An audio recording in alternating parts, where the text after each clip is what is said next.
एक छोटा सा गांव, उस गांव के स्कूल में शिक्षक राम की कथा पढ़ाता था। करीब करीब सारे बच्चे सोए हुए थे। राम की कथा सुनते समय बच्चे सो जाएं ये आश्चर्य नहीं, क्योंकि राम की कथा सुनते समय बूढ़े भी सोते।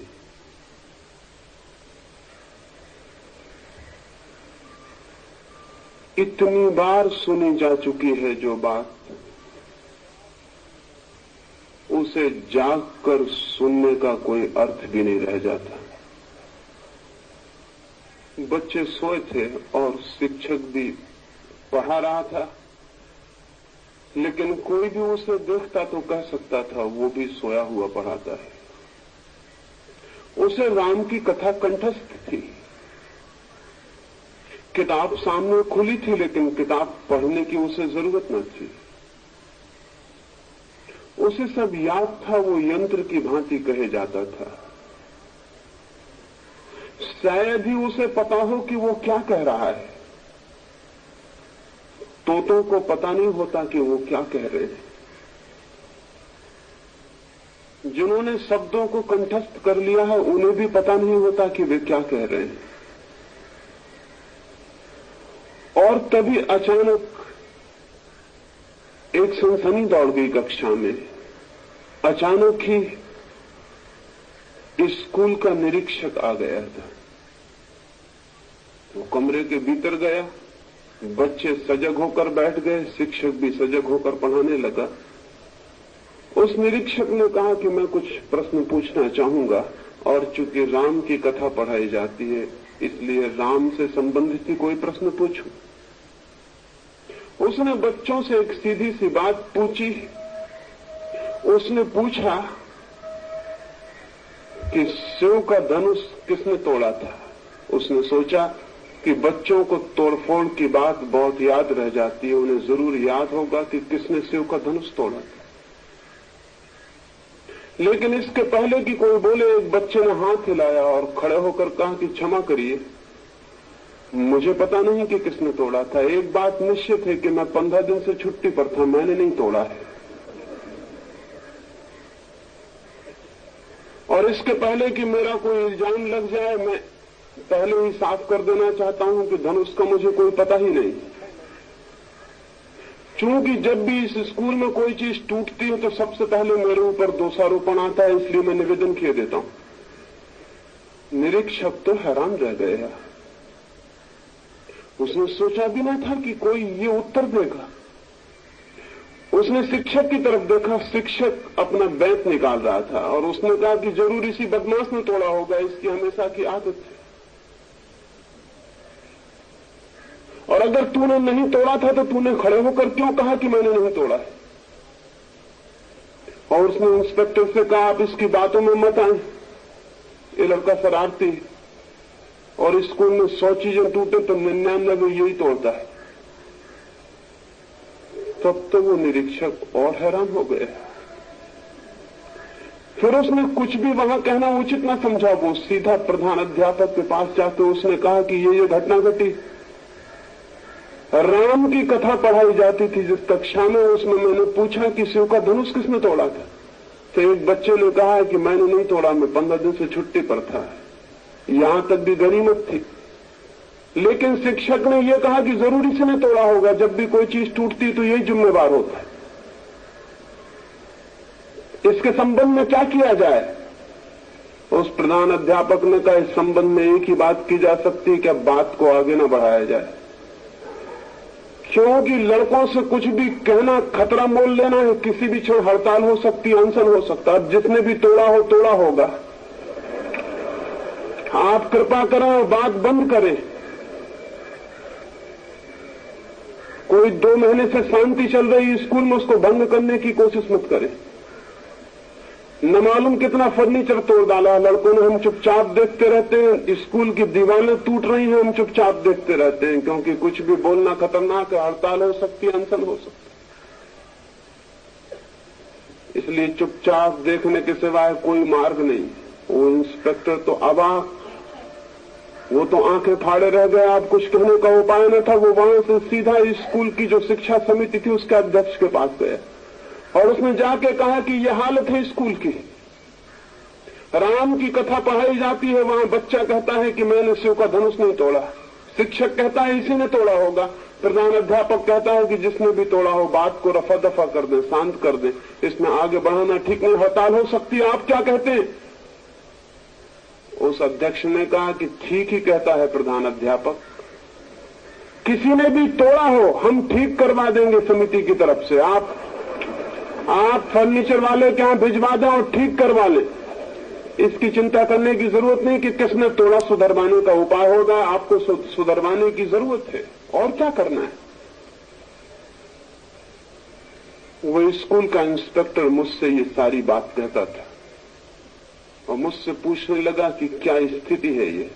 मैंने उससे कहा इसमें कुछ बड़ी स्थिति नहीं है, मनुष्य की एक सामान्य कमजोरी है, वही इस कहानी में प्रकट होती है। और वो कमजोरी क्या है? वो कमजोरी ये है कि जिस संबंध में हम कुछ भी नहीं जानते, उस संबंध में भी हम ऐसे ही घोषणा करना चाहते हैं कि हम जानते हैं। वे कोई भी कुछ नहीं जानते थे कि शिव का धनुष क्या है। क्या उचित ना होता कि वे कह देते कि हमें पता नहीं है कि शिव का धनुष क्या है? लेकिन अपना अज्ञान कोई भी स्वीकार नहीं करना चाहता। और मनुष्य जाति के इतिहास में इससे बड़ी कोई दुर्घटना नहीं घटी है कि हम अपना अज्ञान स्वीकार करने को राजी नहीं होते। जीवन के किसी भी प्रश्न के संबंध में कोई भी आदमी इतनी हिम्मत और साहस नहीं दिखा पाता कि मुझे पता नहीं है। ये कमजोरी बहुत घातक सिद्ध होती है, सारा जीवन व्यर्थ हो जाता है। और चूंकि हम ये मान के बैठ जाते हैं कि हम जानते हैं, इसलिए जो उत्तर हम देते हैं वो इतने ही मूर्खतापूर्ण होते हैं जितने उस स्कूल में दिए गए थे, बच्चे से लेकर अध्यक्ष तक। जिसका हमें पता नहीं है उसका उत्तर देने की कोशिश सिवाय मूर्खता के और कहीं भी नहीं ले जाएगी। फिर ये तो हो भी सकता है कि शिव का धनुष किसने तोड़ा या नहीं तोड़ा, इससे जीवन का कोई गहरा संबंध नहीं है। लेकिन जिन प्रश्नों के जीवन से बहुत गहरे संबंध हैं, जिनके आधार पर सारा जीवन सुंदर बनेगा या कुरूप हो जाएगा, स्वस्थ बनेगा या विक्षिप्त हो जाएगा, जिनके आधार पर जीवन की सारी गति और दिशा निर्भर है, उन प्रश्नों के संबंध में भी हम ये भाव दिखलाने की कोशिश करते हैं कि हम जानते हैं। और फिर जो हम जीवन में उत्तर देते हैं वो बता देते हैं कि हम कितना जानते हैं। एक एक आदमी की जिंदगी बता रही है कि हम जिंदगी के संबंध में कुछ भी नहीं जानते। अन्यथा इतनी असफलता, इतनी निराशा, इतना दुख, इतनी चिंता। यही बात मैं सेक्स के संबंध में भी आपसे कहना चाहता हूं कि हम कुछ भी नहीं जानते। आप बहुत हैरान होंगे। आप कहेंगे हम ये मान सकते हैं कि ईश्वर के संबंध में कुछ नहीं जानते, आत्मा के संबंध में कुछ नहीं जानते, लेकिन हम ये कैसे मान सकते हैं कि हम काम के, यौन के और सेक्स के संबंध में कुछ नहीं जानते? सबूत है, हमारे बच्चे पैदा हुए हैं, पत्नी है, हम सेक्स के संबंध में नहीं जानते। लेकिन मैं आपसे निवेदन करना चाहता हूं, ये बहुत कठिन पड़ेगा लेकिन इसे समझ लेना जरूरी है। आप सेक्स के अनुभव से गुजरे होंगे, लेकिन सेक्स के संबंध में आप उतना ही जानते हो जितना छोटा से बच्चा जानता है, उससे ज्यादा कुछ भी नहीं जानते। अनुभव से गुजर जाना जान लेने के लिए पर्याप्त नहीं है। एक आदमी कार चलाता है, वो कार चलाना जानता है और हो सकता है हजारों मील कार चला के वो आ गया हो, लेकिन उससे ये कोई मतलब नहीं होता कि वो कार के भीतर के यंत्र और मशीन और उसकी व्यवस्था, उसके काम करने के ढंग के संबंध में कुछ भी जानता हो। वो कह सकता है कि मैं 1000 मील चल के आया हूं कार, मैं नहीं जानता हूं कार के संबंध में। लेकिन कार चलाना एक ऊपरी बात है और कार की पूरी आंतरिक व्यवस्था को जानना बिल्कुल दूसरी बात है। एक आदमी बटन दबाता है और बिजली जल जाती है। वो आदमी ये कह सकता है कि मैं बिजली के संबंध में सब जानता हूं क्योंकि मैं बटन दबाता हूं और बिजली जल जाती, बटन दबाता हूं बिजली बुझ जाती, मैंने 1000 दफे बिजली जलाई और बुझाई, इसलिए मैं बिजली के संबंध में सब जानता हूं। हम कहेंगे वो पागल। बटन दबाना और बिजली जला लेना और बुझा लेना बच्चे भी कर सकते हैं। इसके लिए बिजली के ज्ञान की कोई भी जरूरत नहीं। बच्चे कोई भी पैदा कर सकता है, सेक्स को जानने से इसका कोई संबंध नहीं। शादी कोई भी कर सकता है, पशु भी बच्चे पैदा कर रहे हैं, लेकिन वे सेक्स के संबंध में कुछ जानते हैं, इस भ्रम में पड़ने का कोई कारण नहीं। सच तो यह है कि सेक्स का कोई विज्ञान ही विकसित नहीं हो सका, सेक्स का कोई शास्त्र ठीक से विकसित नहीं हो सका, क्योंकि हर आदमी ये मानता है कि हम जानते हैं। शास्त्र की जरूरत क्या है, विज्ञान की जरूरत क्या है? और मैं आपसे कहता हूं कि इससे बड़ी दुर्भाग्य की और कोई बात नहीं है, क्योंकि जिस दिन सेक्स का पूरा शास्त्र और पूरा विचार और पूरा विज्ञान विकसित होगा, उस दिन हम बिल्कुल नए तरह के आदमी को पैदा करने में समर्थ हो सकते हैं। फिर ये कुरूप और ये अपंग मनुष्यता पैदा करने की जरूरत नहीं, ये रुग्ण और रोते हुए और उदास आदमी पैदा करने की जरूरत नहीं, ये पाप और अपराध से भरे हुए संतति को जन्म देने की जरूरत नहीं। लेकिन हमें कुछ भी पता नहीं, हम सिर्फ बटन दबाना और बुझाना जानते हैं, और उसी से हमने समझ लिया है कि हम बिजली के जानकार हो गए। सेक्स के संबंध में पूरी जिंदगी बीत जाने के बाद भी आदमी इतना ही जानता है, बटन दबाना और बुझाना, इससे ज्यादा कुछ भी नहीं। लेकिन चूंकि ये भ्रम है कि हम सब जानते हैं, इसलिए इस संबंध में कोई शोध, कोई खोज, कोई विचार, कोई चिंतन का कोई उपाय नहीं। और इसी भ्रम के कारण कि हम सब जानते हैं, हम किसी से न कभी कोई बात करते हैं, न विचार करते हैं, न सोचते हैं, क्योंकि जब सभी को सब पता है तो जरूरत क्या है। और मैं आपसे कहना चाहता हूं कि जीवन में और जगत में सेक्स से बड़ा न कोई रहस्य है और न कोई गुप्त और गहरी बात है। अभी हमने अणु को खोज निकाला है। जिस दिन हम सेक्स के अणु को भी पूरी तरह जान सकेंगे, उस दिन मनुष्य जाति ज्ञान के बिल्कुल नए जगत में प्रविष्ट हो जाएगी। अभी हमने पदार्थ की थोड़ी बहुत खोजबीन की है और दुनिया कहां से कहां पहुंच गई। जिस दिन हम चेतना के जन्म की प्रक्रिया और कीमिया को समझ लेंगे, उस दिन हम मनुष्य को कहां से कहां पहुंचा देंगे, इसको आज कहना कठिन। लेकिन एक बात निश्चित कही जा सकती है कि काम की शक्ति और काम की प्रक्रिया जीवन और जगत में सर्वाधिक रहस्यपूर्ण, सर्वाधिक गहरी, सबसे ज्यादा मूल्यवान बात है, और उसके संबंध में हम बिल्कुल चुप हैं। जो सर्वाधिक मूल्यवान है उसके संबंध में कोई बात भी नहीं की जाती है। आदमी जीवन भर संभोग से गुजरता है और अंत तक भी नहीं जान पाता कि क्या था संभोग। तो जब मैंने पहले दिन आपसे कहा कि शून्य का, अहंकार शून्यता का, विचार शून्यता का अनुभव होगा, तो अनेक मित्रों को ये बात अनहोनी आश्चर्यजनक लगी। एक मित्र ने लौटते हुए मुझे कहा, ये तो हमें ख्याल में भी ना था, लेकिन ऐसा हुआ है। एक बहन ने आज मुझे आकर कहा, लेकिन मुझे तो इसका कोई अनुभव नहीं। आप कहते हो तो इतना मुझे ख्याल आता है कि मन थोड़ा शांत और मौन होता है, लेकिन मुझे अहंकार शून्यता का या किसी और गहरे अनुभव का कोई भी पता नहीं। हो सकता है अनेकों को इस संबंध में विचार मन में उठा हो।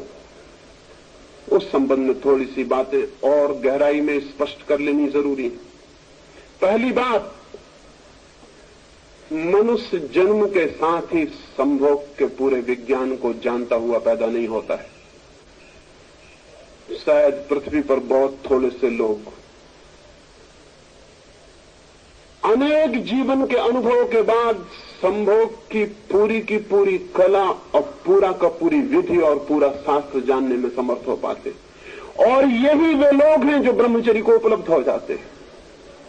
क्योंकि जो व्यक्ति संभोग की पूरी बात को जानने में समर्थ हो जाता है, उसके लिए संभोग व्यर्थ हो जाता है, वो उसके पार निकल जाता, अतिक्रमण कर जाता। लेकिन इस संबंध में कुछ बहुत स्पष्ट बातें नहीं कही गई हैं। एक बात, पहली बात स्पष्ट कर लेनी जरूरी है, वो ये कि ये भ्रम छोड़ देना चाहिए कि हम पैदा हो गए हैं इसलिए हमें पता है क्या है काम, क्या है संभोग। नहीं, पता नहीं। और नहीं पता होने के कारण जीवन पूरे समय काम और सेक्स में उलझा रहता है और व्यतीत होता है। मैंने आपसे कहा पशुओं का बंधा हुआ समय है, उनकी ऋतु है, उनका मौसम है। आदमी का कोई बंधा हुआ समय नहीं। क्यों? पशु शायद मनुष्य से ज्यादा संभोग की गहराई में उतरने में समर्थ है और मनुष्य उतने भी समर्थ नहीं रह गया। जिन लोगों ने जीवन के इन तलों पर बहुत खोज की है और गहराइयों में गए हैं, और जिन लोगों ने जीवन के बहुत से अनुभव संग्रहित किए हैं, उनको ये जानना, ये सूत्र उपलब्ध हुआ है कि अगर संभोग 1 मिनट तक रुकेगा तो आदमी दूसरे दिन फिर संभोग के लिए लालायत हो जाएगा। अगर 3 मिनट तक रुक सके तो 1 सप्ताह तक उसे सेक्स की वो याद भी नहीं आएगी, और अगर 7 मिनट तक रुक सके तो 3 महीने तक के लिए सेक्स से इस तरह मुक्त हो जाएगा कि उसकी कल्पना में भी विचार प्रविष्ट नहीं होगा, और अगर 3 घंटे तक रुक सके तो जीवन भर के लिए मुक्त हो जाएगा, जीवन में उसको कल्पना भी नहीं उठेगी। लेकिन सामान्यतः क्षण भर का अनुभव है मनुष्य का, 3 घंटे की कल्पना करनी भी मुश्किल है। लेकिन मैं आपसे कहता हूं कि 3 घंटे अगर संभोग की स्थिति में, उस समाधि की दशा में व्यक्ति रुक जाए तो एक संभोग पूरे जीवन के लिए सेक्स से मुक्त करने के लिए पर्याप्त। इतनी तृप्ति पीछे छोड़ जाता है, इतना अनुभव, इतना बोध छोड़ जाता है कि जीवन भर के लिए पर्याप्त हो जाता है। एक संभोग के बाद व्यक्ति ब्रह्मचर्य को उपलब्ध हो सकता है,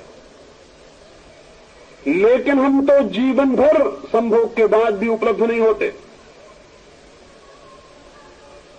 क्या है, बूढ़ा हो जाता है आदमी, मरने के करीब पहुंच जाता है और संभोग की कामना से मुक्त नहीं हो पाता। संभोग की कला और संभोग के शास्त्र को भी उसने समझा नहीं, और न कभी किसी ने समझाया है, न विचार किया है, न सोचा है, न बात की है। कोई संवाद भी नहीं हुआ जीवन में कि अनुभवी लोग उस पर संवाद करते और विचार करते। हम बिल्कुल पशुओं से भी बदतर हालत पर उस स्थिति में हैं। आप कहेंगे कि एक क्षण से 3 घंटे तक संभोग की दशा ठहर सकती,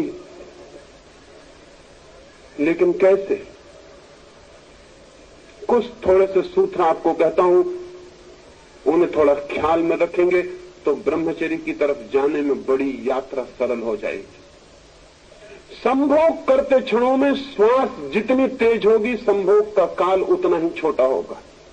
श्वास जितनी शांत और शिथिल होगी, संभोग का काल उतना ही लंबा हो जाएगा। अगर श्वास को बिल्कुल शिथिल रहने का थोड़ा सा अभ्यास किया जाए तो संभोग के क्षणों को कितना ही लंबा किया जा सकता है, और संभोग के क्षण जितने लंबे होंगे उतने ही संभोग के भीतर से समाधि का जो सूत्र मैंने आपसे कहा है, निरअहंकार भाव, इगोलेसनेस और टाइमलेसनेस का अनुभव शुरू हो जाएगा। श्वास अत्यंत शिथिल होनी चाहिए।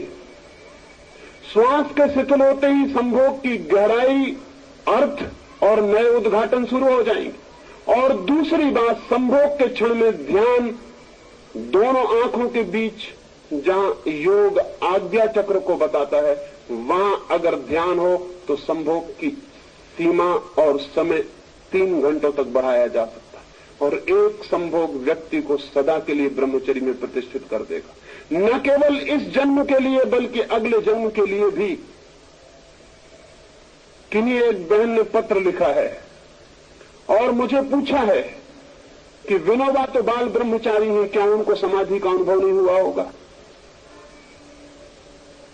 मेरे बाबत पूछा है कि मैंने तो विवाह नहीं किया, मैं तो बाल ब्रह्मचारी हूं, मुझे समाधि का अनुभव नहीं हुआ होगा। उन बहन को अगर वो यहां मौजूद हो तो मैं कहना चाहता हूं, विनोबा को या मुझे या किसी को भी बिना अनुभव के ब्रह्मचर्य उपलब्ध नहीं होता। वो अनुभव चाहे इस जन्म का हो चाहे पिछले जन्म का हो, जो इस जन्म में ब्रह्मचर्य को उपलब्ध होता है वो पिछले जन्मों के गहरे संभोग के अनुभव के आधार पर और किसी आधार पर नहीं। कोई और रास्ता नहीं है। लेकिन अगर पिछले जन्म में किसी को गहरे संभोग की अनुभूति हुई हो तो इस जन्म के साथ ही वो सेक्स से मुक्त पैदा होगा। उसकी कल्पना के मार्ग पर सेक्स कभी भी खड़ा नहीं होगा। और उसे हैरानी होगी दूसरे लोगों को देखकर कि ये क्या बात है, लोग क्यों पागल हैं, क्यों दीवाने हैं। उसे कठिनाई होगी ये जांच करने में भी कि कौन स्त्री है कौन पुरुष है, इसका भी हिसाब रखने में और फैसला करने में कठिनाई होगी। लेकिन कोई अगर सोचता हो कि बिना गहरे अनुभव के कोई बाल ब्रह्मचारी हो सकता है, तो बाल ब्रह्मचारी नहीं होगा, सिर्फ पागल हो जाएगा। जो लोग जबरदस्ती ब्रह्मचर्य थोपने की कोशिश करते हैं वो सिर्फ विक्षिप्त होते हैं और कहीं भी नहीं पहुंचते। ब्रह्मचर्य थोपा नहीं जाता, वो अनुभव की निष्पत्ति है, वो किसी गहरे अनुभव का फल है। और वो अनुभव संभोग का ही अनुभव है। अगर वो अनुभव एक बार भी हो जाए तो अनंत जीवन की यात्रा के लिए सेक्स से मुक्ति हो जाती है। तो दो बातें मैंने कही उस गहराई के लिए। श्वास शिथिल हो, इतनी शिथिल हो कि जैसे चलते ही नहीं, और ध्यान सारी अटेंशन आज्ञा चक्र के पास हो, दोनों आंखों के बीच के बिंदु पर हो। जितना ध्यान मस्तिष्क के पास होगा उतने ही संभोग की गहराई अपने आप बढ़ जाएगी, और जितनी श्वास शिथिल होगी उतनी लंबाई बढ़ जाएगी। और आपको पहली दफा अनुभव होगा कि संभोग का आकर्षण नहीं है मनुष्य के मन में, मनुष्य के मन में समाधि का आकर्षण है। और एक बार उसकी झलक मिल जाए, एक बार बिजली चमक जाए और हमें दिखाई पड़ जाए अंधेरे में कि रास्ता क्या है, फिर हम रास्ते पर आगे निकल सकते हैं। एक आदमी एक गंदे घर में बैठा है, दीवारें अंधेरी हैं और धुएं से पुती हुई हैं, घर बदबू से भरा हुआ है, लेकिन खिड़की खोल सकता है। उस गंदे घर की खिड़की में खड़े होकर भी वो देख सकता है दूर आकाश को, तारों को, सूरज को, उड़ते हुए पक्षियों को। और तब उस घर के बाहर निकलने में कठिनाई न रह जाएगी। जिसे एक बार दिखाई पड़ गया कि बाहर निर्मल आकाश, सूरज, चांद है, तारे हैं, उड़ते हुए पक्षी हैं, हवाओं में झूमते हुए वृक्ष और फूलों की सुगंध है, मुक्ति है बाहर, वो फिर अंधेरी और धुएं से भरी हुई और सीलन और बदबू से भरी हुई कोठरियों में बैठने को राजी नहीं होगा, वो बाहर निकल जाएगा। जिस दिन आदमी को संभोग के भीतर समाधि का पहली थोड़ी सी भी अनुभूति होती है, उसी दिन सेक्स का गंदा मकान, सेक्स की दीवारें अंधेरे से भरी हुई व्यर्थ हो जाती हैं और आदमी बाहर निकल आता है। लेकिन ये जानना जरूरी है कि साधारणता हम उस मकान के भीतर पैदा होते हैं जिसकी दीवारें बंद हैं, जो अंधेरे से पुती हैं, जहां बदबू है, जहां दुर्गंध है। और इस मकान के भीतर ही पहली दफा मकान के बाहर का अनुभव करना जरूरी है, तभी हम बाहर जा सकते हैं और इस मकान को छोड़ सकते हैं। जिस आदमी ने खिड़की नहीं खोली उस मकान की और उसी मकान के कोने में आंख बंद करके बैठ गया है कि मैं इस गंदे मकान को नहीं देखूंगा, वो चाहे देखे और चाहे न देखे, वो गंदे मकान के भीतर ही है और भीतर ही रहेगा। जिनको आप ब्रह्मचारी कहते हैं, तथाकथित जबरदस्ती थोपे हुए ब्रह्मचारी, वो सेक्स के मकान के भीतर उतने ही है जितना कि कोई भी साधारण आदमी है। आंख बंद किए बैठे, आप आंख खोले बैठे, इतना ही फर्क है। जो आप आंख खोल के कर रहे हैं वो आंख बंद करके भीतर कर रहे हैं, जो आप शरीर से कर रहे हैं वो मन से कर रहे हैं, और कोई भी फर्क नहीं। इसलिए मैं कहता हूं कि संभोग के प्रति दुर्भाव छोड़ दें, समझने की चेष्टा, प्रयोग करने की चेष्टा, और संभोग को एक पवित्रता की स्थिति दें। मैंने 2 सूत्र कहे, तीसरी एक भाव दशा चाहिए। संभोग के पास जाते समय वैसी भाव दशा जैसे कोई मंदिर के पास जाता है, क्योंकि संभोग के क्षण में हम परमात्मा के निकटतम होते हैं। इसीलिए तो संभोग में परमात्मा सृजन का काम करता है और नए जीवन को जन्म देता है। हम क्रिएटर के निकटतम होते हैं। संभोग की अनुभूति में हम सृष्टा के निकटतम होते हैं। इसीलिए तो हम मार्ग बन जाते हैं और एक नया जीवन हमसे उतरता है और गतिमान हो जाता है। हम जन्मदाता बन जाते हैं। क्यों? सृष्टा के निकटतम है वो स्थिति। अगर हम पवित्रता से, प्रार्थना से सेक्स के पास जाएं तो हम परमात्मा की झलक को अनुभव कर सकते हैं। लेकिन हम तो सेक्स के पास एक घृणा, एक दुर्भाव, एक कंडेमनेशन के साथ जाते हैं, इसलिए एक दीवार खड़ी हो जाती है और परमात्मा का वहां कोई अनुभव नहीं हो पाता। सेक्स के पास ऐसे जाएं जैसे मंदिर के पास। पत्नी को ऐसा समझें जैसे कि वो प्रभु है, पति को ऐसे समझें जैसे कि वो परमात्मा है। और गंदगी में, क्रोध में, कठोरता में, द्वेष में, ईर्ष्या में, जलन में, चिंता के क्षणों में कभी भी सेक्स के पास ना जाएं। होता उल्टा है। जितना आदमी चिंतित होता है, जितना परेशान होता है, जितना क्रोध से भरा होता है, जितना घबराया होता है, जितना एंग्विश में होता है, उतना ही ज्यादा वो सेक्स के पास जाता है। आनंदित आदमी सेक्स के पास नहीं जाता, दुखी आदमी सेक्स की तरफ जाता है, क्योंकि दुख को भुलाने के लिए उसको एक मौका दिखाई पड़ता है। लेकिन स्मरण रखें कि जब आप दुख में जाएंगे, चिंता में जाएंगे, उदास, हारे हुए, क्रोध में लड़े हुए जाएंगे, तब आप कभी भी सेक्स की उस गहरी अनुभूति को उपलब्ध नहीं कर पाएंगे जिसकी कि प्राणों में प्यास है। वो समाधि की झलक वहां नहीं मिलेगी। लेकिन यही उल्टा होता है। मेरी प्रार्थना है जब आनंद में हो, जब प्रेम में हो, जब प्रफुल्लित हो और जब प्राण प्रेयरफुल हो, जब ऐसा मालूम पड़े कि आज हृदय शांति से और आनंद से, कृतज्ञता से भरा हुआ है, तभी क्षण है संभोग के निकट जाने का। और वैसा व्यक्ति संभोग में समाधि को उपलब्ध होता है। और एक बार भी समाधि की एक किरण मिल जाए तो संभोग से सदा के लिए मुक्त हो जाता है और समाधि में गतिमान हो जाता है। स्त्री और पुरुष का मिलन एक बहुत गहरा अर्थ रखता है। स्त्री और पुरुष के मिलन में पहली बार अहंकार टूटता है और हम किसी से मिलते हैं। मां के पेट से बच्चा निकलता है और दिन रात उसके प्राणों में एक ही बात लगी रहती है, जैसे कि हमने किसी वृक्ष को उखाड़ लिया जमीन से, तो उस पूरे वृक्ष के प्राण तड़पते हैं कि जमीन से कैसे वापस जुड़ जाए, क्योंकि जमीन से जुड़ा हुआ होकर ही उसे प्राण मिलता था, रस मिलता था, जीवन मिलता था, वाइटलिटी मिलती थी। जमीन से उखड़ गया तो उसकी सारी जड़ें चिल्लाएंगी कि मुझे जमीन में वापस भेज दो, उसका सारा प्राण चिल्लाएगा कि मुझे जमीन में वापस भेज दो। वो उखड़ गया, टूट गया, अपरूटेड हो गया। आदमी जैसे ही मां के पेट से बाहर निकलता अपरूटेड हो जाता है। वो सारे जीवन और जगत से एक अर्थ में टूट गया, अलग हो गया। अब उसकी सारी पुकार और सारे प्राणों की आकांक्षा जगत और जीवन और अस्तित्व से, एग्जिस्टेंस से वापस जुड़ जाने की है। उसी पुकार का नाम प्रेम की प्यास है। प्रेम का और अर्थ क्या है? हर आदमी चाह रहा है कि मैं प्रेम पाऊं और प्रेम करूं। प्रेम का मतलब क्या है? प्रेम का मतलब है कि मैं टूट गया हूं, आइसोलेट हो गया हूं, अलग हो गया हूं, मैं वापस जुड़ जाऊं जीवन से। लेकिन इस जुड़ने का गहरे से गहरा अनुभव मनुष्य को सेक्स के अनुभव में होता है, स्त्री और पुरुष को होता है। वो पहला अनुभव है जुड़ जाने का। और जो व्यक्ति इस जुड़ जाने के अनुभव को प्रेम की प्यास, जुड़ने की आकांक्षा के अर्थ में समझेगा, वो आदमी एक दूसरे अनुभव को भी शीघ्र उपलब्ध हो सकता है।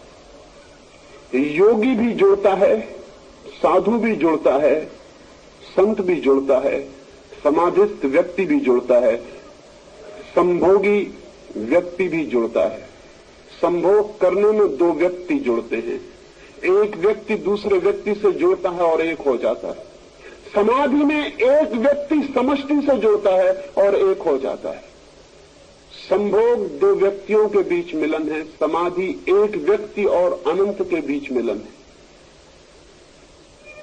स्वभावतः दो व्यक्तियों का मिलन क्षण भर को हो सकता है। एक व्यक्ति और अनंत का मिलन अनंत के लिए हो सकता है। दोनों व्यक्ति सीमित हैं, उनका मिलन असीम नहीं हो सकता। यही पीड़ा है, यही कष्ट है सारे दाम्पत्य का, सारे प्रेम का, कि जिससे हम जुड़ना चाहते हैं उससे भी सदा के लिए नहीं जुड़ पाते। क्षण भर को जुड़ते हैं और फिर फासले हो जाते हैं, फासले पीड़ा देते हैं, फासले कष्ट देते हैं, और निरंतर दो प्रेमी इसी पीड़ा में परेशान रहते हैं कि फासला क्यों है।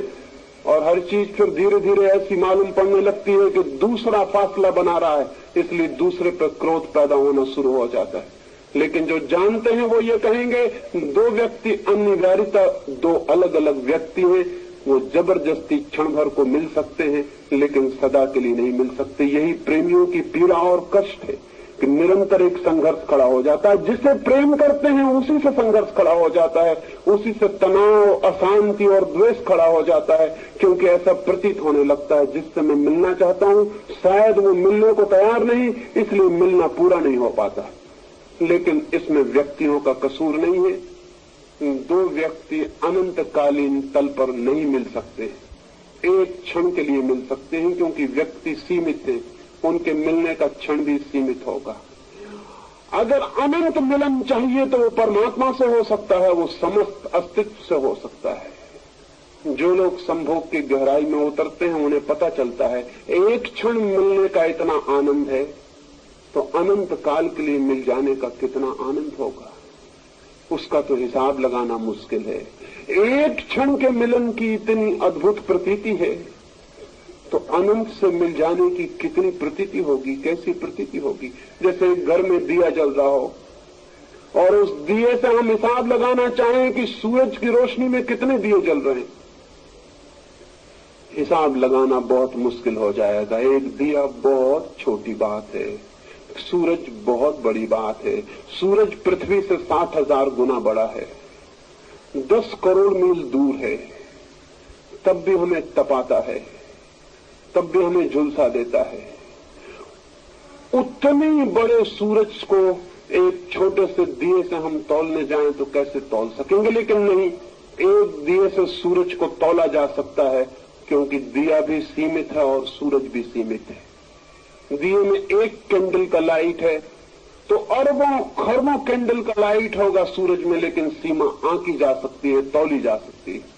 लेकिन संभोग में जो आनंद है और समाधि में जो आनंद है उसे फिर भी नहीं तौला जा सकता, क्योंकि संभोग अत्यंत क्षणिक दो क्षुद्र व्यक्तियों का मिलन है और समाधि बूंद का अनंत के सागर से मिल जाना है।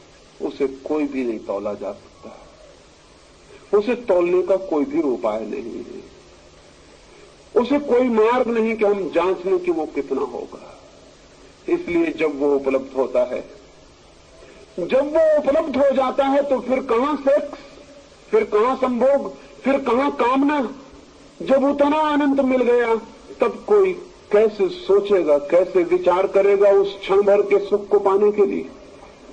तब वो सुख दुख जैसा प्रतीत होता है, तब वो सुख पागलपन जैसा प्रतीत होता है, तब वो सुख शक्ति का अपव्यय प्रतीत होता है और ब्रह्मचर्य सहज फलित हो जाता है। लेकिन संभोग और समाधि के बीच एक सेतु है, एक ब्रिज है, एक यात्रा है, एक मार्ग है।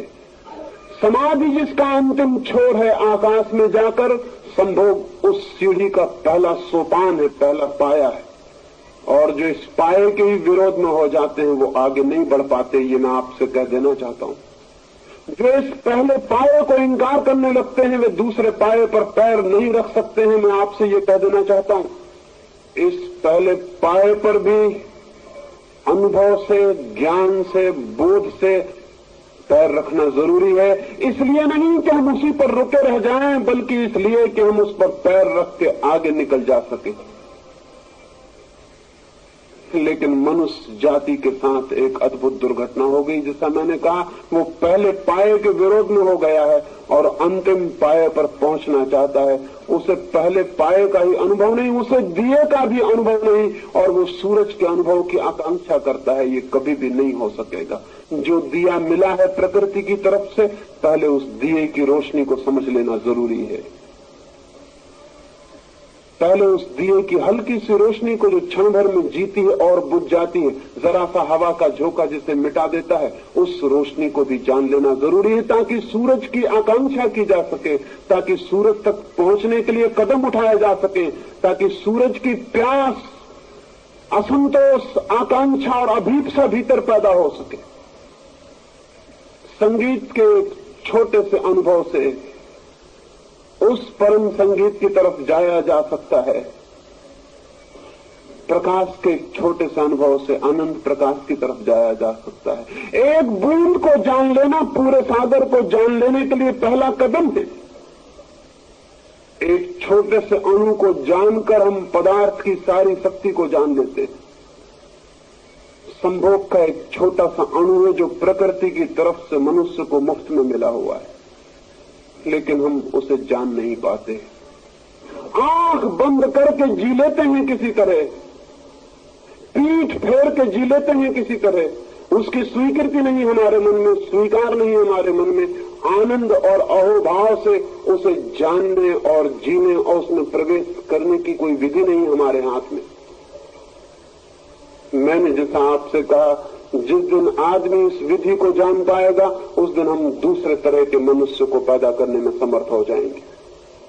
मैं इस संदर्भ में आपसे ये कहना चाहता हूं कि स्त्री और पुरुष दो निगेटिव पोल्स हैं विद्युत के, पॉजिटिव और नेगेटिव, विधायक और नकारात्मक दो छोर हैं।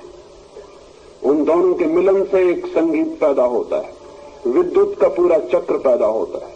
मैं आपसे ये भी कहना चाहता हूं कि जैसा मैंने कहा कि अगर गहराई और देर तक संभोग फिर रह जाए तो दो जोड़ा, स्त्री और पुरुष का एक जोड़ा अगर आधा घंटे के पार तक संभोग में रह जाए तो दोनों के पास प्रकाश का एक वलय, दोनों के पास प्रकाश का एक घेरा निर्मित हो जाता है। दोनों की विद्युत जब पूरी तरह मिलती है तो आसपास अंधेरे में भी एक रोशनी दिखाई पड़ने लगती है। कुछ अद्भुत खोजियों ने उस दिशा में काम किया है और फोटोग्राफ भी लिए हैं। जिस जोड़े को इस विद्युत का अनुभव उपलब्ध हो जाता है वो जोड़ा सदा के लिए संभोग के बाहर हो जाता है। लेकिन ये हमारा अनुभव नहीं है और ये बातें अजीब लगेंगी कि ये तो हमारे अनुभव में नहीं है। ये बात अगर अनुभव में नहीं है तो उसका मतलब है कि आप फिर से सोचें, फिर से देखें और जिंदगी को, कम से कम सेक्स की जिंदगी को काखा गा से फिर से शुरू करें। समझने के लिए, बोधपूर्वक जीने के लिए। मेरी अपनी अनुभूति यह है, मेरा अपनी धारणा यह है कि महावीर या बुद्ध या क्राइस्ट और कृष्ण आकस्मिक रूप से पैदा नहीं हो जाते हैं। ये उन दो व्यक्तियों के परिपूर्ण मिलन का परिणाम है। मिलन जितना गहरा होगा, जो संतति पैदा होगी वो उतनी ही अद्भुत होगी। मिलन जितना अधूरा होगा, जो संतति पैदा होगी वो उतनी ही कचरा और दलित होगी। आज सारी दुनिया में मनुष्यता का स्तर रोज नीचे चला जा रहा है। लोग कहते हैं कि नीति बिगड़ गई इसलिए स्तर नीचे जा रहा है। लोग कहते हैं कि कलयुग आ गया इसलिए स्तर नीचे जा रहा है। गलत, बेकार की और फिजूल की बातें कहते हैं। सिर्फ एक फर्क पड़ा है, मनुष्य के संभोग का स्तर नीचे उतर गया है। मनुष्य के संभोग ने पवित्रता खो दी, मनुष्य के संभोग ने वैज्ञानिकता खो दी, सरलता और प्राकृतिकता खो दी। मनुष्य का संभोग जबरदस्ती एक नाइटमेयर, एक दुखद स्वप्न जैसा हो गया। मनुष्य के संभोग ने एक हिंसात्मक स्थिति ले ली है। वो एक प्रेमपूर्ण कृत्य नहीं है, वो एक पवित्र और शांत कृत्य नहीं है, वो एक ध्यानपूर्ण कृत्य नहीं है। इसलिए मनुष्य नीचे उतरता चला जाएगा। एक कलाकार कुछ चीज बनाता हो, कोई मूर्ति बनाता हो और कलाकार नशे में हो तो आप आशा करते हैं कोई सुंदर मूर्ति बन पाएगी। एक नृत्यकार नाच रहा हो, क्रोध से भरा हो, अशांत हो, चिंतित हो तो आप आशा करते हैं कि नृत्य सुंदर हो सकेगा। हम जो भी करते हैं वो हम किस स्थिति में है इस पर निर्भर होता है। और सबसे ज्यादा उपेक्षित, निग्लेक्टेड सेक्स है, संभोग है। और बड़े आश्चर्य की बात है, उसी संभोग से जीवन की सारी यात्रा चलती है। नए बच्चे, नई आत्माएं जगत में प्रवेश करती। शायद आपको पता ना हो, संभोग एक सिचुएशन है जिसमें एक आकाश में उड़ती हुई आत्मा अपने योग्य स्थिति को समझ के प्रविष्ट होती है। आप सिर्फ एक अवसर पैदा करते हैं। आप बच्चे के जन्मदाता नहीं है, सिर्फ एक अवसर पैदा करते हैं वो अवसर जिस आत्मा के लिए जरूरी, उपयोगी, सार्थक मालूम होता है, वो आत्मा प्रविष्ट होती है। अगर आपने एक रुग्ण अवसर पैदा किया है, अगर आपने क्रोध में, दुख में, पीड़ा में और चिंता में आप हैं, तो जो आत्मा अवतरित होगी वो आत्मा इसी तल की हो सकती, इससे ऊंचे तल की नहीं हो सकती। श्रेष्ठ आत्माओं के पुकार के लिए श्रेष्ठ संभोग का अवसर और सुविधा चाहिए, तो श्रेष्ठ आत्माएं जन्मती हैं और जीवन ऊपर उठता है। इसलिए मैंने कहा कि जिस दिन आदमी संभोग के पूरे शास्त्र में निष्णात होगा, जिस दिन हम छोटे छोटे बच्चों से लेकर सारे जगत को उस कला और विज्ञान के संबंध में सारी बात कह सकेंगे और समझा सकेंगे, उस दिन हम बिल्कुल नए मनुष्य को, जिसे नीचे सुपरमैन कहता था, जिसे अरविंद अतिमानव कहते थे, जिसको महान आत्मा कहा जा सके, वैसा बच्चा, वैसी संतति, वैसा जगत निर्मित किया जा सकता है। और जब तक हम ऐसा जगत निर्मित नहीं कर लेते हैं, तब तक न शांति हो सकती है विश्व में, न युद्ध रुक सकते हैं, न घृणा रुकेगी, न अनीति रुकेगी, न दुश्चरित्रता रुकेगी, न व्यभिचार रुकेगा, न जीवन का यह अंधकार रुकेगा। लाख राजनीतिक चिल्लाते रहें, मत फिक्र करें, 5 मिनट के पानी गिरने से कोई फर्क नहीं पड़ेगा। बंद कर ले छाते, क्योंकि दूसरे लोगों के पास छाते नहीं है। ये बहुत अधार्मिक होगा कि कुछ लोग छाता खोल लें, उसे बंद कर लें। सबके पास छाते होते तो ठीक था, और लोगों के पास नहीं, और आप खोल के बैठेंगे तो कैसा बेहुदा होगा, कैसा असंस्कृत होगा। उसको बंद कर ले। मैं जरूर, मेरे ऊपर छप्पर है, तो जितनी देर आप पानी में बैठे रहेंगे, मीटिंग के बाद उतनी देर में पानी में खड़ा हो जाऊंगा।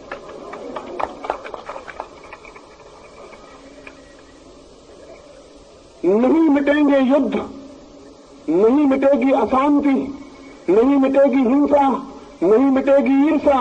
कितने दिन हो गए, 10,000 साल हो गए। मनुष्य जाति के पैगंबर, तीर्थंकर, अवतार समझा रहे हैं कि मत लड़ो, मत करो हिंसा, मत करो क्रोध, लेकिन किसी ने कभी नहीं सुना। जिन्होंने हमें समझाया कि मत करो हिंसा, मत करो क्रोध, उनको हमने सूली पर लटका दिया। ये उनकी शिक्षा का फल हुआ। गांधी हमें समझाते थे कि प्रेम करो, एक हो जाओ, हमने गोली मार दी। ये कुल उनकी शिक्षा का फल हुआ। दुनिया के सारे मनुष्य, सारे महापुरुष हार गए हैं, ये समझ लेना चाहिए, असफल हो चुके हैं। आज तक की कोई भी मूल्य जीत नहीं सका, सब मूल्य हार गए, सब मूल्य असफल हो गए। बड़े से बड़े पुकारने वाले लोग, भले से भले लोग भी हार गए और समाप्त हो गए, और आदमी रोज अंधेरे और नरक में जब चला जाता रहा है। क्या इससे ये पता नहीं चलता कि हमारी शिक्षाओं में कहीं कोई बुनियादी भूल है? अशांत आदमी इसलिए अशांत है कि वह अशांति में जन्मता है, उसके पास अशांति के कीटाणु हैं, उसके प्राणों की गहराई में अशांति का रोग है। जन्म के पहले दिन वो अशांति को, दुख और पीड़ा को लेकर पैदा हुआ। जन्म के पहले क्षण में ही उसके जीवन का सारा स्वरूप निर्मित हो गया है। इसलिए बुद्ध हार जाएंगे, महावीर हारेंगे, कृष्ण हारेंगे, क्राइस्ट हारेंगे, हार चुके हैं। हम शिष्टता बस ये न कहते हो कि वो नहीं हारे हैं, तो दूसरी बात है, लेकिन वे सब हार चुके हैं। और आदमी रोज बिगड़ता चला गया है, रोज बिगड़ता गया। अहिंसा की इतने दिन की शिक्षा, और हम छुरी से एटम और हाइड्रोजन बम पे पहुंच गए हैं। ये अहिंसा की शिक्षा की सफलता होगी? पिछले पहले महायुद्ध में 3 करोड़ लोगों की हमने हत्या की थी, और उसके बाद शांति और प्रेम की बातें करने के बाद दूसरे महायुद्ध में हमने 7.5 करोड़ लोगों की हत्या की। और उसके बाद भी चिल्ला रहे हैं, बर्ट्रैंड रसेल से लेकर विनोबा तक सारे लोग कि शांति चाहिए, शांति चाहिए। और हम तीसरे महायुद्ध की तैयारी कर रहे हैं। और तीसरा महायुद्ध दूसरे महायुद्ध का बच्चों का खेल बना देगा। आइंस्टीन से किसी ने पूछा था कि तीसरे महायुद्ध में क्या होगा। आइंस्टीन ने कहा कि तीसरे के बाबत कुछ भी नहीं कहा जा सकता, लेकिन चौथे के संबंध में मैं कुछ कह सकता हूं। पूछने वालों ने कहा, आश्चर्य, आप तीसरे के संबंध में नहीं कह सकते तो चौथे के संबंध में क्या कहेंगे? आइंस्टीन ने कहा, चौथे के संबंध में एक बात निश्चित है कि चौथा महायुद्ध कभी नहीं होगा, क्योंकि तीसरे के बाद किसी आदमी के बचने की कोई उम्मीद नहीं। ये मनुष्य की सारी नैतिक और धार्मिक शिक्षा का फल है। मैं आपसे कहना चाहता हूं इसकी बुनियादी वजह दूसरी है। जब तक हम मनुष्य के संभोग को सुव्यवस्थित, मनुष्य के संभोग को आध्यात्मिक, जब तक हम मनुष्य के संभोग को समाधि का द्वार बनाने में सफल नहीं होते, तब तक अच्छी मनुष्यता पैदा नहीं हो सकती है। रोज बदतर से बदतर मनुष्यता पैदा होगी, क्योंकि आज के बदतर बच्चे कल संभोग करेंगे और अपने से बदतर लोगों को जन्म दे जाएंगे। हर पीढ़ी नीचे उतरती चली जाएगी, ये बिल्कुल ही निश्चित है। इसकी प्रोफेसी की जा सकती है, इसकी भविष्यवाणी की जा सकती है। और अब तुम उस जगह पहुंच गए हैं कि शायद और पतन की गुंजाइश नहीं है। करीब करीब सारी दुनिया एक मैड हाउस, एक पागलखाना हो गई। अमेरिका के मनोवैज्ञानिकों ने हिसाब लगाया है कि न्यूयॉर्क जैसे नगर में केवल 18% लोग मानसिक रूप से स्वस्थ कहे जा सकते हैं। 18% लोग मानसिक रूप से स्वस्थ हैं, तो 82% लोगों की क्या हालत है? 82% लोग करीब करीब विक्षिप्त होने की हालत में। आप कभी अपने संबंध में कोने में बैठ के विचार करना, तो आपको पता चलेगा कि पागलपन कितना है भीतर। किसी तरह दबाए हैं पागलपन को, किसी तरह संभल के चले जा रहे हैं, वो बात दूसरी। जरा सा कोई धक्का दे दे और कोई भी आदमी पागल हो सकता है। ये संभावना है कि 100 वर्ष के भीतर सारी मनुष्यता एक पागल घर बन जाए, सारे लोग करीब करीब पागल हो जाएं। फिर हमें एक फायदा होगा कि पागलों के इलाज की कोई जरूरत न रहेगी। एक फायदा होगा कि पागलों के चिकित्सक नहीं होंगे। एक फायदा होगा कि कोई अनुभव नहीं करेगा कि कोई पागल है, क्योंकि पागल का पहला लक्षण यह है कि वो कभी नहीं मानता कि मैं पागल हूं। इतना ही फायदा होगा, लेकिन ये रुग्णता बढ़ती चली जाती है। ये रोग, ये अस्वास्थ्य, ये मानसिक चिंता और मानसिक अंधकार बढ़ता चला जाता है। क्या मैं आपसे कहूं कि सेक्स को स्पिरिचुअलाइज किए बिना, संभोग को आध्यात्मिक बनाए बिना कोई नई मनुष्यता पैदा नहीं हो सकती। इन 3 दिनों में यही थोड़ी सी बातें मैंने आपसे कही। निश्चित ही एक नए मनुष्य को जन्म देना है। मनुष्य के प्राण आतुर हैं ऊंचाइयों को छूने के लिए, आकाश में उड़ जाने के लिए, चांद तारों जैसे रोशन होने के लिए, फूलों जैसे खिल जाने के लिए, नृत्य के लिए, संगीत के लिए। आदमी की आत्मा रोती है और प्यासी है, और आदमी कोल्हू की बैल की तरह एक चक्कर में घूमता है और उसी में समाप्त हो जाता है, चक्कर के बाहर नहीं उठ पाता है। क्या है कारण? कारण एक ही है, मनुष्य की जनन की प्रक्रिया बेहूदी है, एब्सर्ड है। मनुष्य के पैदा होने की विधि पागलपन से भरी हुई है। मनुष्य के संभोग को हम द्वार नहीं बना सके समाधि का, इसलिए मनुष्य का संभोग समाधि का द्वार बन सकता है। इन 3 दिनों में इसी छोटे से मंत्र पर मैंने सारी बातें कही, और अंत में एक बात दोहरा दूं और आज की चर्चा मैं पूरी करूं। मैं ये कह देना चाहता हूं कि जीवन के सत्यों से आंखें चुराने वाले लोग मनुष्य के शत्रु हैं। जो आपसे कहे कि संभोग और सेक्स की बात विचार भी नहीं करनी चाहिए, वह आदमी मनुष्य का दुश्मन है, क्योंकि ऐसे ही दुश्मनों ने हमें सोचने नहीं दिया। अन्यथा ये कैसे संभव था कि हम आज तक वैज्ञानिक दृष्टि न खोज लेते और जीवन को नया करने का प्रयोग न खोज लेते।